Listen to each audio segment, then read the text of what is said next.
हरे कृष्णा। तो आज का टॉपिक है आज सुबह की उनकी दिल की बातें। ठीक है, हम कह रहे हैं रीडिंग और हमारे सामने है टोटल 3 ऑब्जेक्ट्स 1, 2 एंड 3। आज जैसे देख रहे हैं यहाँ पे है टैरो, यहाँ पे है फॉर्चून कुकीज और यहाँ पे है कृष्ण कॉन्शियसनेस ओरेकल। ठीक है, सो इसके साथ हम करने वाले हैं reading. Stay tune for it. ये हमने लिया है इंडियन टैरो। ठीक है, चलो काफ़ी दिनों से मैं फेस कर रहा हूँ, काफ़ी अच्छा लगता है। ठीक है, इंडियन पिक्चर्स होते हैं तो देखने में काफ़ी अच्छा और सहज महसूस होता है। तो चलो देखते हैं हमें क्या रीडिंग मिलती है। सबसे पहला कार्ड जो मिला है, यस, द एम्परर। ठीक है, एज यू कैन सी ये आ गया है पहला कार्ड।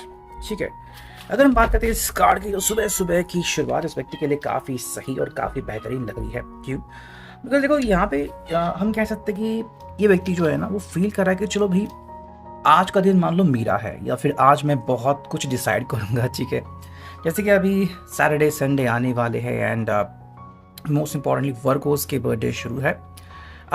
मोस्ट इम्पॉर्टेंटली जो बात यहाँ पे आती है वो ये है कि ये व्यक्ति ना मतलब अपनी जिम्मेदारी साबित करना चाहता है। ठीक है, इसके हिसाब से ना मतलब मैं कुछ कर दिखाऊं या फिर मैं ऐसा कुछ करूं जिसको आप पसंद करो, लाइक करो।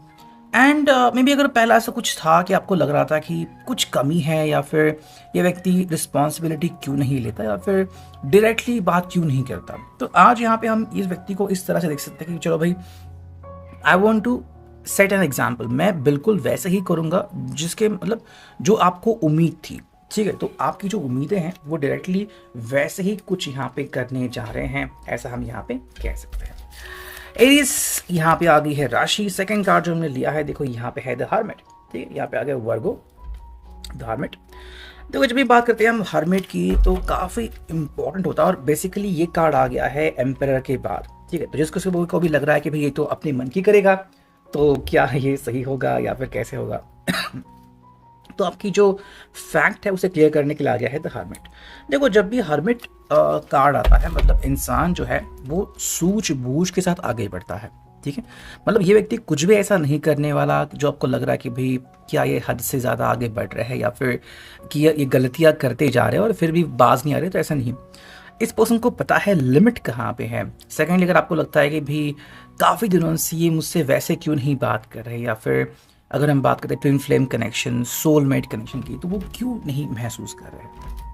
ठीक है, तो कई बार ऐसा होता है ना कि मान लो जैसे कि इनके ऊपर जिम्मेदारी बहुत ज़्यादा है। ठीक है, और ये फिर भी आपसे मान लो फ्लर्ट कर रहे हैं या बातें कर रहे हैं, तो आपको एक आशा मतलब महसूस हो कि भाई चलो भाई मतलब सब कुछ ठीक होने वाला है, बहुत ही जल्द ये मुझे कमिटमेंट देंगे एंड लाइक वाइज। लेकिन इनको अगर पता है कि हालात क्या है एंड मे बी इनको कोई टफ डिसीजन लेना पड़ सकता है, या फिर किसी कारण से वो अभी एग्जैक्टली आगे नहीं बढ़ सकते। हम ऐसे कई लोग देखते हैं कि जो सिर्फ मौके का फ़ायदा उठाते हैं, फ्लर्ट करना एंड बाद में रिश्ते को मझधार में ही छोड़ देना, बिल्कुल भी उसकी रिस्पॉन्सिबिलिटी नहीं उठाना। यहाँ पे ये पर्सन ना मतलब सूझबूझ मेंटेन कर रहा है कि भाई मुझे कैसे बिहेव करना चाहिए। ठीक है, तो यहाँ पे ये आपको रिस्पेक्ट कर रहे हैं, लेकिन साथ में अपनी परिस्थिति को भी एनालाइज करें कि भाई कहाँ पे मैं सही हूँ, कहाँ पे मैं गलत हूँ, मुझे क्या करने की अभी आवश्यकता है। तो आप कह सकते कि भाई इस पर्सन को ना एग्जैक्टली पता है कि लिमिट कहाँ पे है, कहाँ पे रुकना है और कहाँ पे आगे बढ़ना है। थर्ड अगर हम कार्ड देखें तो यहाँ पे आ गया है द हैंगमैन। ठीक है, सारे कार्ड्स हम स्ट्रेट ही ले रहे हैं, रिवर्स नहीं ले रहे हैं। द हैंगमैन की अगर हम बात करें तो यहाँ पे जो इनकी कोशिशें दिख रही है कि कोई भी बात हो डायरेक्टली वो कंक्लूजन पे नहीं आ रहा है। जैसे कि हम तो कहते हैं ना कि भाई अगर तुम मुझसे प्यार करते हो तो तुम मुझे कॉल करोगे वगैरह। अगर किसी ने ऐसा ठान लिया कि भाई अगर तुमने मुझे रिप्लाई नहीं दिया, तो ऐसा नहीं है। द हैंगमैन का मतलब यहाँ पे आ रहा है कि ये व्यक्ति जो है वो डायरेक्टली बातों में उलझा हुआ नहीं है कि भाई मैंने डायरेक्टली जजमेंट पास कर दिया कि नहीं तुम मुझसे प्यार नहीं करते, या फिर अब सब कुछ ख़त्म। ठीक, इस व्यक्ति को पता है कि कई बार चीज़ें जो है वो वैसे नहीं जाती जैसे कि हम चाहते हैं, तो इसलिए वो नए नए तरीके ढूंढ रहे हैं, न्यू पर्सपेक्टिव्स ढूंढ रहे हैं कि भाई क्या करना चाहिए, कैसे करना चाहिए। ठीक है, मतलब हालात से उन्होंने कॉम्प्रोमाइज़ नहीं किया है, बल्कि हालात से जूझ भी रहे हैं और हालात को समझ भी रहे हैं। ठीक है, अगर आपको लग रहा है कि भाई ये कब तक सिचुएशन चलती रहेगी या फिर कब तक मुझे जवाब मिलेंगे एंड इस पर्सन ने एग्जैक्टली सोचा क्या है, तो इनकी सोच चल रही है कि किसी भी कंक्लूजन पे नहीं आ गए हैं, मतलब तुरंत ये किसी कार्य को प्रारंभ नहीं करेंगे, ये थोड़ा समय लेने वाले हैं। ठीक, ये एक अच्छी बात है। नेक्स्ट अगर हम देखें तो वो यहाँ पे है 7 ऑफ वॉन्ड्स, एरीज, लियो, सैज, मेष, ये धनुराशि का कार्ड। देखो यहाँ पे ना क्या होता है कि कंपटीशन में बहुत ज़्यादा दिखता है एंड मोस्ट ना ये पर्सन कह रहा है कि भाई देखो चीज़ें जो है ना अभी आपको मतलब बहुत ज़्यादा कम्पिटिटिव लग रही है। जैसे कि मान लो शायद उनको अब थोड़ा और साहस दिखाना पड़ेगा। सेकंड अगर हम बात करते हैं तो मे बी कंपटीशन कैसे बढ़ रहा है। मान लो अगर आपकी फैमिली कह रही है कि प्रिपेयर फॉर द मैरिज, शादी के लिए तैयार रहो, और ये पर्सन फिर कह रहे हैं कि कंपटीशन बढ़ रहा है। या फिर हम कह सकते हैं कि जहाँ पे इनको लग रहा था कि सिर्फ 2 ही चैलेंजेस है, अब 4, 5, 6 चैलेंजेस आ गए हैं। कई घर में कुछ इश्यूज़ है, आपके यहाँ पे कुछ इश्यूज़ है, आप दोनों के बीच कुछ इश्यूज़ आ गए हैं। फिर अगर हम बात करते हैं फाइनेंशियली कुछ चीज़ें चल रही है, तो इन सबको मैनेज करना ये एक साहस भरा काम है। तो ये में ऐसे कपल दिखते हैं जो कहते हैं कि भाई सब कुछ आराम से हो गया, हमने बात कर ली, इन सब कुछ मतलब एवरीबडी जस्ट एक्सेप्टेड। लेकिन आज की अगर हम बात करें आज सुबह की, तो इनके सामने कुछ इश्यूज हैं, हालांकि वो छोटे बड़े हो सकते हैं, ठीक है। तो अभी की जो एनर्जी हमें आ रही है मैं उसी के बारे में बात कर रहा हूँ। नेक्स्ट अगर हम देखते हैं तो देखो यहाँ पे एक कार्ड आ गया है जो कि है 10 of swords, Gemini, Libra, Aquarius. तो इस व्यक्ति को ना अगर किसी चीज़ का डर लगता है तो वो है एंडिंग का, या फिर कि भाई पेनफुल एंडिंग ना हो, या फिर कि भाई आपको खो ना बैठे। और अगर आज के दिन की बात करें तो कहीं आप इनसे दूर ना चले जाए या फिर कहीं ऐसा ना हो कि आपको लगे कि ये पर्सन जो है आपसे बात नहीं कर रहा है, आपके सवालों के जवाब नहीं दे रहा है, एकदम से चुप बैठा है, ठीक है। तो ये कोशिश कर रहा है आपको समझने की, आपको जानने की, और जितना हो सके उतना आप तक पहुंचने की, ठीक है। ये उनकी तरफ से यहाँ पे हमें कोशिशें दिख रही हैं। एक और कार्ड अगर हम देखें तो यहाँ पे आ गया है 6 ऑफ वॉन्ड्स, एरीज, लियो, सैज। देखो at the end of the day अगर हम आज पूरे दिन की बात करें कि क्या उनकी सोच अभी चल रही है, सुबह सुबह भाई कैसे भी करके ना उनको आपके चेहरे पे मुस्कान लानी है। और जब हम बात करते हैं शाम की या फिर रात की, तो आप एटलीस्ट ये कह सके कि हाँ भाई ये व्यक्ति सच में बहुत अच्छा है, या फिर सच में ये व्यक्ति को मेरी परवाह है, एंड मुझे लगता है कि हम दोनों ने साथ मिलकर एक बहुत अच्छी टीम बनाई है। यही वो आपसे सुनना चाहते हैं। अगर हम बात करते हैं यहाँ पे क्या कुकीज़ आती हैं, चाहे आपके लिए हो या फिर इनके लिए या फिर दोनों के लिए।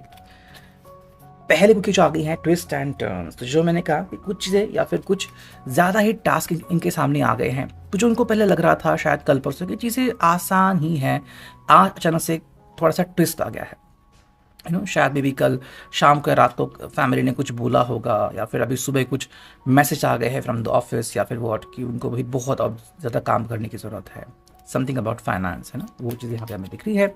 सेकेंड अगर हम कार्ड देखें तो यहाँ पे है नेचर, ठीक है।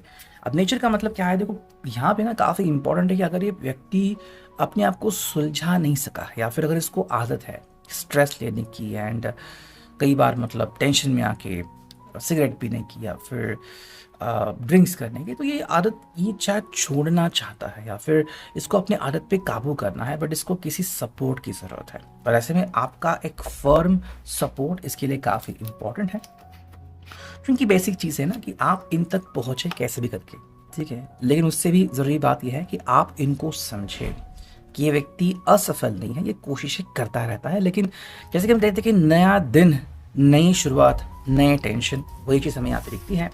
फाइनली अगर हम देखते हैं कि यहाँ पे हमें कृष्ण कॉन्शियसनेस ओरेकल से क्या कार्ड्स मिलते हैं, तो पहला जो कार्ड आ गया है वो है Gita the absolute truth, do what is desired of you, perform your duty. ये व्यक्ति वही कर रहा है कि जो इससे एक्सपेक्ट किया जा रहा है, आप इनसे एक्सपेक्ट कर रहे हो, आप में भी इनकी वाइफ हो, आप इनके हस्बैंड हो, या फिर आप इनके लवर हो, कि आपका ये पर्सन कैसा होना चाहिए, उसकी ड्यूटी क्या होनी चाहिए, बिल्कुल वैसे करने जा रहे हैं। तो उनकी जो ड्यूटी है, जैसे कि मान लो फैमिली के लिए क्या है, किसी प्रोफेशन में है, लाइक लॉयर है, डॉक्टर है, वकील है, पुलिस है, जो भी है, अचानक से उनको कॉल आ गया कि भाई आपको ये काम करना है, आपको अभी यहाँ से निकलना है, तो तुरंत वो करने के लिए आगे बढ़ेंगे। तो ये उनके लिए अभी पहली प्रायोरिटी है। सेकंड अगर हम कार्ड देखें तो यहाँ पे है change of place. Change of place दोनों जगह से हम कह सकते हैं कि भी आपको एक जगह छोड़ के दूसरी जगह पे जाना पड़ सकता है। सेकेंडली अगर हम बात करते हैं आपके जर्नी की, ठीक है, जैसे कि में भी आप में भी अच्छे दोस्त थे, अब शायद थोड़ा सा आगे बढ़ गए हैं, या फिर you are a very good lover, लेकिन किसी बात से शायद आप इनसे नाराज़ हो, आपको लग रहा है कि नहीं ये अपनी ड्यूटी परफॉर्म नहीं कर रहे, तो कुछ दिन के लिए हम ना थोड़ा सा स्पेस लेते हैं एक दूसरे से, तो भी बात हम यहाँ पे देख सकते हैं। सो ये टॉपिक के लिए reading, I hope it will resonate.